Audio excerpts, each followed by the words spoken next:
Welcome back to my animal education series. Today we're here in England. Well, not really, we're actually on Scott Air Force Base, but it has very English style weather today, so it really fits our interview. So let's start off with this interview, but can you introduce yourself and tell us how long you've been working at the Whipsnade Zoo?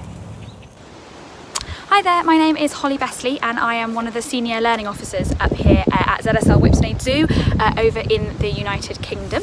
And you join me today at our Wolverine enclosure, who we're going to be talking a little bit more about.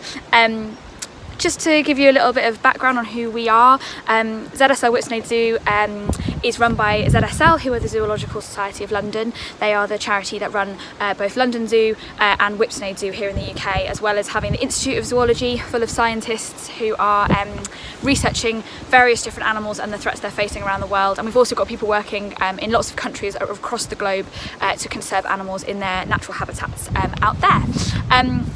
I've been working at ZSL for about 5 years, and I currently, in my current role, usually in non-COVID times, run all of the workshops and courses for young people visiting ZSL Whipsnade Zoo. What countries can you find Wolverines in? So we're talking about Wolverines today. This is our Wolverine enclosure here behind me. It spans all the way around that way there. We've got two just here perched on the log behind me. We have 3 Wolverine here at Whipsnade Zoo. We have Puff and Fee, dad and mum, and then their youngster Helga as well, who hopefully will pop out and see us a bit later today as well.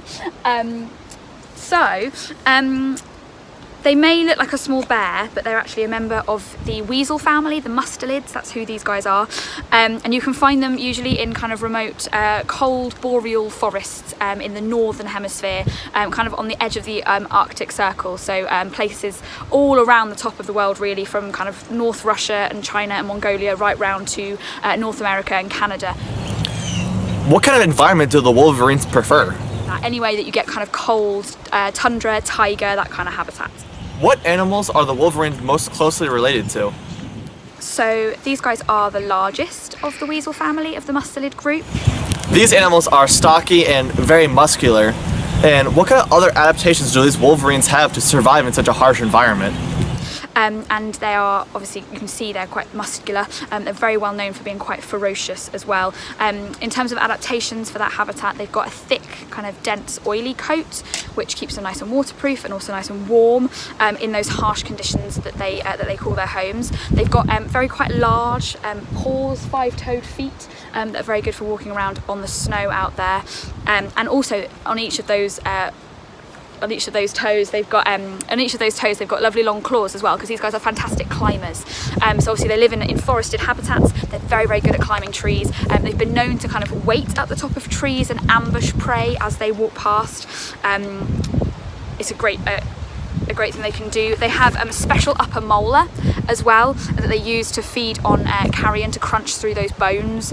And the coolest thing I think about Wolverine in terms of their adaptations is that when they are born, they are white, not brown like these guys, and that's to keep them nice and camouflaged in the snowy habitat that they call their home as well, and so they won't turn brown until they get a little bit older.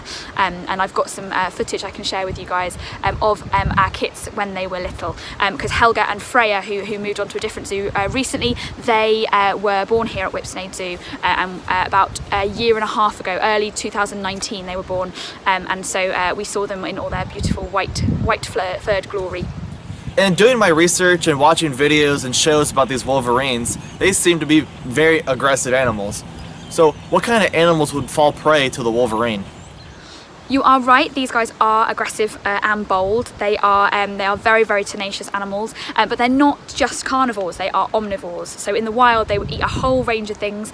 In the summer months they might kind of eat things like plants and berries and things like that. They'd eat eggs, but their main part of their diet would be meat. They're kind of opportunistic, so they would eat anything they can get their hands on.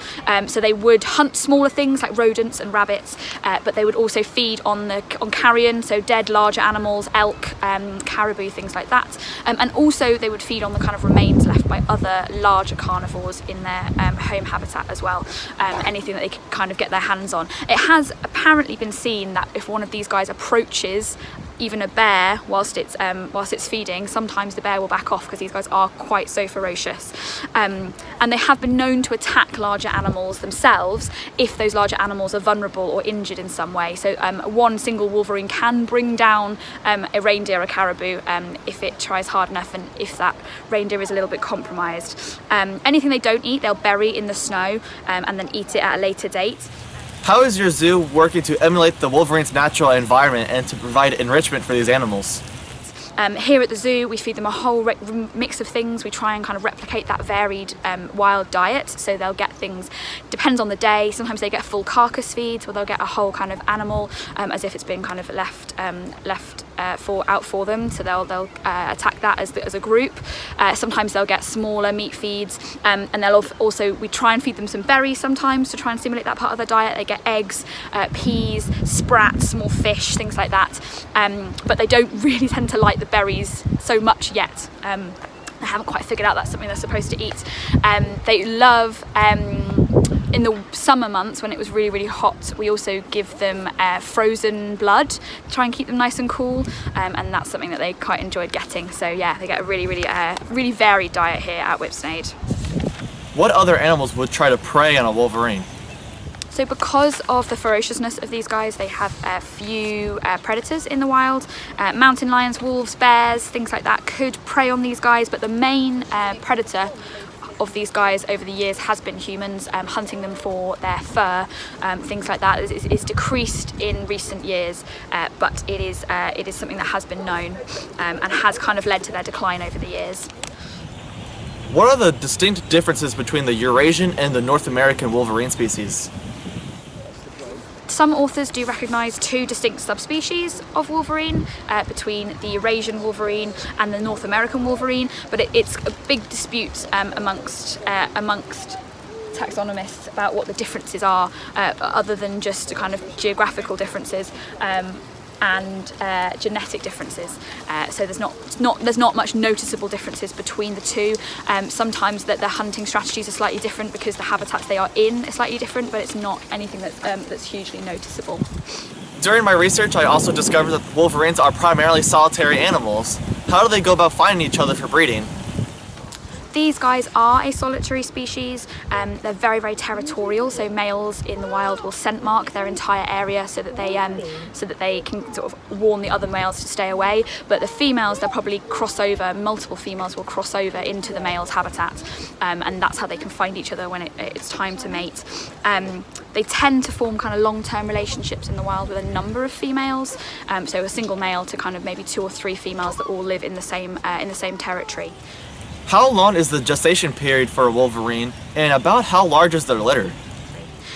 Those females will have a litter maybe every 1 to 2 years, and the gestation period is kind of just under 2 months, but it's a bit of a tricky one because they can delay implantation of the embryo. So if the embryo, they can delay implantation of the embryo, which will delay when those kits are born. So if there's scarce food around and they want to wait a bit until kind of the springtime when food will be in abundance, then they can do that so that they can delay when that kit is born. While living in a harsh environment with other apex predators, about how long does a Wolverine live in the wild and then in captivity? In the wild, they could live to be around 13 years old, whereas in captivity they've been known to surpass 20 years due to kind of the lack of predation, the lack of diseases, the health care and things like that they would get here in the zoo situation. How do these Wolverines arrive at your zoo? Our Wolverines that we have here at Whipsnade, Puff and Fee, came to us from other collections, and Helga was born here at the zoo a couple of years ago. What is the IUCN status of Wolverines in North America and in Eurasia? Wolverine are currently least concern on the IUCN Red List, but their numbers globally are decreasing. Historically, this has been due to the hunting of them for their coats, but is also down to habitat destruction as well. As they're so territorial, they live in quite small densities. You need kind of a huge expanse of habitat in order to support a large population of these guys, and so they can be quite susceptible to the habitat destruction. They're quite impacted by that threat that is obviously impacting species across the world at the moment. Were Wolverines ever native to the United Kingdom? It is believed that wolverines did once live in the UK, and they think around 6,000 years BC, back when things like wolves and lynx and bears were all found across the British Isles. So they kind of are potentially a previously native species here to the UK. There's obviously lots of talk in the UK at the moment about rewilding different animals and reintroducing things that used to live here. The lynx has been a big topic of discussion over the last few years. No one has yet suggested Wolverine, but maybe one day in the future, who knows? Why is it important for facilities such as yourself and other zoos around the world to educate people about animal conservation? In terms of educating people on the importance of these animals, obviously species around the world are in a bit of a terrible plight. We're currently in the 6th great mass extinction, we believe, that's mainly driven by human actions, and so people can't even start to help us conserve these animals unless they know about them. So that's why it's so important that we have them here in our zoo so people can come and see them. A lot of people won't have seen a wolverine before. We find that people don't often know what they look like. They don't think that they're anything other than an X-Man character. So we do really enjoy being able to showcase these beautiful species, and they are one of my favourite animals here at the zoo, just because they are quite so tenacious and feisty. Before we close off, is there anything else that you want to tell us? We do hope that if any of you are ever in the UK, you do come and visit us. We have an incredible array of species here at Whipsnade, many endangered species, a number of species that are extinct in the wild completely, that only exist because they have existed within zoo populations, and so they're definitely worth coming to look at, and having a little look on our website to find out more about them. If you just go to zsl.org, you can find out all about the different animals that we have and that we are working to conserve around the world at the moment. Thank you so much for another awesome virtual interview. It was really cool to do one from England, and I've never had the opportunity to go to England. And I just think wolverines are such awesome animals. But anyway, thank you again for another awesome interview, and thank you guys for watching this week's video. Don't forget to leave a big thumbs up down below, subscribe to my channel, and as always, I'll see you next week.